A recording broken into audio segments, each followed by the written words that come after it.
राजीव रंजन ने अभी खेमा भी बदला। राजीव जी, मैं ये मान लूं कि बेरोजगारी नहीं है बकौल महेश वर्मा, या ये मानूं जो विपक्ष के तौर पर मनोज सिंह काका कह रहे हैं? आपके हिसाब से बेरोजगारी मुद्दा है इस देश में या नहीं?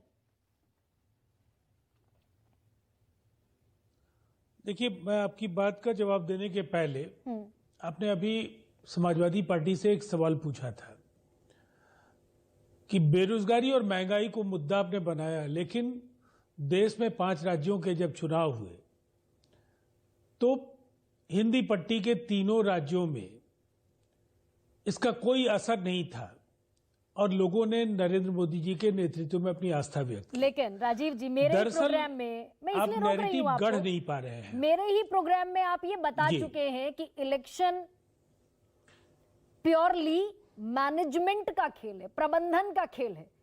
तो अब उससे आगे बढ़ते हुए ये पूछ रही हूं आपसे, बेरोजगारी मुद्दा है इस देश में?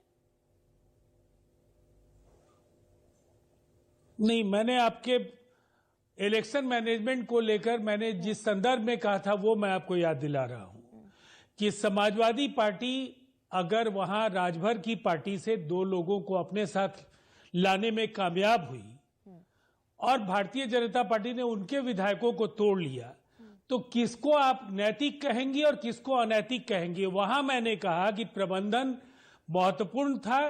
कर्नाटक में कांग्रेस का प्रबंधन काम आया, तो कई राज्यों में हिमाचल से लेकर उत्तर प्रदेश वहां भारतीय जनता पार्टी भारी पड़ी। मैंने आम चुनाव के बारे में ये बात नहीं कही थी, वो संदर्भ बिल्कुल ही राज्यसभा के चुनाव के नतीजों पर था, तो बेरोजगारी हुआ था। मैं जो बात कहना चाहता हूं, इसलिए कि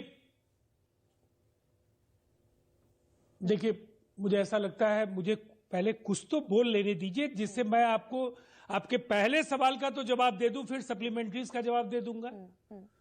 मैं क्या कहना चाहता हूं कि महेश वर्मा जी ने अगर ईपीएफओ के आंकड़े दिए, मुद्रा लोन की चर्चा की या नहीं की मुझे स्मरण नहीं है, लेकिन ये स्टैंड एनडीए का होता है या एनएसएसओ का रिपोर्ट है, ये सब पब्लिक डोमेन में है। लेकिन इन मुद्दों को लेकर हम जब इंडिया में थे और आज एनडीए में है, जनता क्या समझना चाहती है?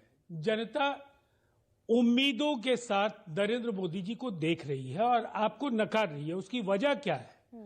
50 वर्ष तक कांग्रेस की सत्ता रही, अतुल लोंडे पाटिल की पार्टी की सरकार 50 साल इस देश में हुकूमत कर चुकी है और अनेक राज्यों में इनकी सरकारें आज भी हैं और अनेक राज्यों में पहले भी थी।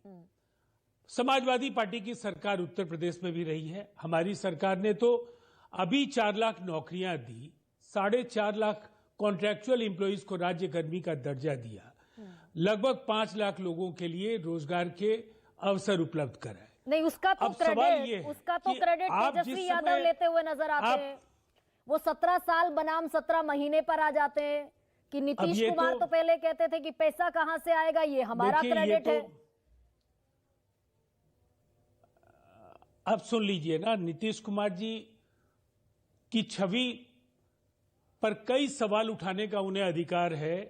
कार्यप्रणाली पर जब सत्ता में हम होते हैं तो अपनी बात कहते हैं और जब हम विपक्ष में होते हैं तो तब अपनी बात करते हैं। ये हर पार्टी के नेता अपने तरीके से अपनी रणनीति तय करते हैं। लेकिन आपके चैनल पर भी ऐसे सवाल उठे हैं कि आपके मंत्री का संबंध अपने विभागीय सचिव के साथ ही अच्छा नहीं है। चंद्रशेखर तो अपने मंत्री अपने दरबार अपने विभाग में जाते ही नहीं थे। नियुक्तियों की प्रक्रिया शुरू होने के पहले ही उन्होंने विभाग जाना बंद कर दिया था। वो चर्चा में थे सनातन के को लेकर के विवादित बोल की वजह से या अपने प्रिंसिपल सेक्रेटरी के साथ टकराव की वजह से।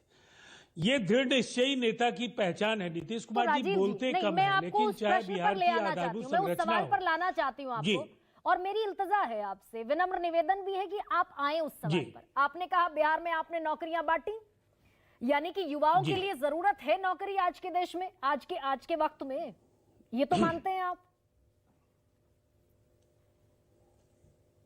देखिए, निसंदेह इस बात को कौन नकार सकता है। हिंदुस्तान नौजवानों का राष्ट्र है। बहुत ही बड़ी आबादी नौजवानों की है और नौजवान अगर सक्षम नहीं होंगे तो उन्नत भविष्य की कल्पना भी आप नहीं कर सकते हैं। तो ये 100 में हमारा से ये जो सवाल है 42 कि जो बेरोजगार लोग घूम रहे हैं, इस सरकार की कार्य ये जो 100 में से 42 बेरोजगार घूम रहे हैं, ये मुद्दा है चिंता का या इसे लेट गो करना चाहिए?